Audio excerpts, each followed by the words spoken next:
Lakas ng ulan. Going to Sablayan. Lakas-lakas. Ang buhay sa mundong ito ay kagaya din ng iba't ibang uri ng paglalakbay. May panahong malakas ang ulan at tila bang hindi mo makita ang daan. Ganyan din.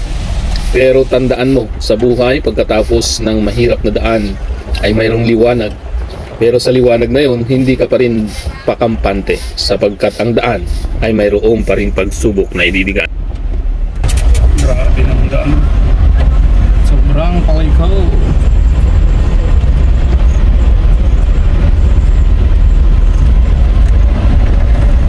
Dito mo sasanay ang braso mo sa daan na to. Grabing pakilong. Grabing palikaw yan. Challenge. Kaya't laging tandaan na sa mundong ito may iba't ibang challenge tayong pagdadaanan. Pagkatapos ng ulan, liwanag, pero doon pa rin sa iba't ibang daan tayo dadaan. Mayroong paakyat, Kakaw sa kinog. may paliko, at iba't ibang klase, mayroong pangang mga lubak.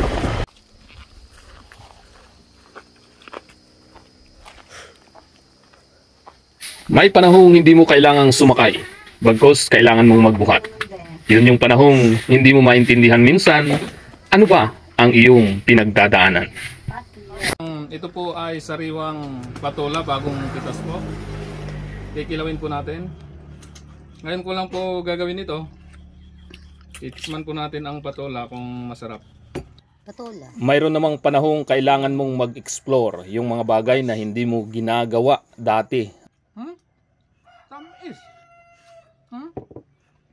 Ay kailangan mong pasukin katulad ng pagkain ng patola dahil ito ay iniisip kong pampalakas ng katawan, masustansya dahil hindi ma-absorb ng tubig o ng init ang kakainin sapagkat kailangan natin ng sustansya lalo na kung tayo'y nagkakaedad na. Wala siyang lasa? Ano? Kung nag-hiking ka, alam mo yung bagay na nakukunan ng tubig talaga, pinuputol. Yun ang lasa niya. Hindi ko magsisisi. Sarap. Ngayon ko lang, tsaka kakwentuhan natin, ngayon ko lang na subukan. Pwede nga pala. Meron na mga bagong discovery. Ano nga? Discover? Manamis-namis. Tamis! Masarap pala to. Parang okra lang din, kung ano yung lasa ng okra pag naluto. Parang ganito din to. Sarap. Ang nawa dito, ang pinaka-the best ay maintindihan natin na mahal tayo ng Diyos at kailangan. May mga panahong kailangan nating magpahinga at yun ay panahong purihin natin ang Diyos. At may mga panahong ding kailangan nating putulan ang ating buhok upang maiba naman ang direksyon ng ating buhay. Sapagkat ako'y naniniwala, ang buhok ay isa sa mga mahalagang bahagi ng ating katawan na mayroong simbolo. Katulad ni Samson, nung siya'y mahabang buhok, siya'y malakas. Ganun din sa atin. Depende na lamang yan sa ating pakahulugan. Pero tandaan natin, tayo ang nagbibigay ng direksyon kung saan tayo tutungo. Kaya kung gusto nating baguhin ang takbo ng buhay natin, baguhin ang ating buhok, baguhin kung ano man ang gusto nating baguhin sa ating buhay, tayo ang magdi-decide at hindi natin pwedeng isisi sa iba ang anumang nangyayari sa ating buhay. Sapagkat lahat ng tao ay may pinagdadaanan, may iba't ibang kanya-kanyang suliranon o pagsubok at may iba't iba ring mga tagumpay at may iba't ibang mga kaligayahan, mga karanasan na hindi mo pwedeng ikumpara sa sarili mo sapagkat tayo ay tunay na malaya sa ating mga ginagawa. Kaya ano pa ang ating gagawin kundi gawin lamang ang pinakamaganda sa araw-araw.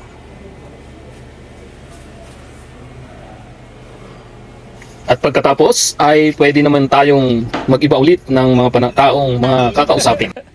Oh, yan oh. Sarap oh.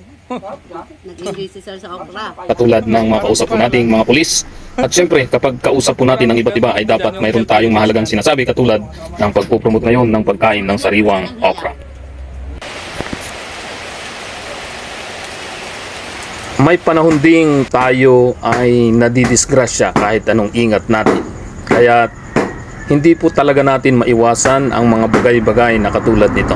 Pero ang tandaan lang, maging ready tayo sa anumang pwedeng mangyari, sapagkat sa mundong ito maraming ibinibigay ang mundo na hindi natin kayang pigilin, pero pwede nating paghandaan.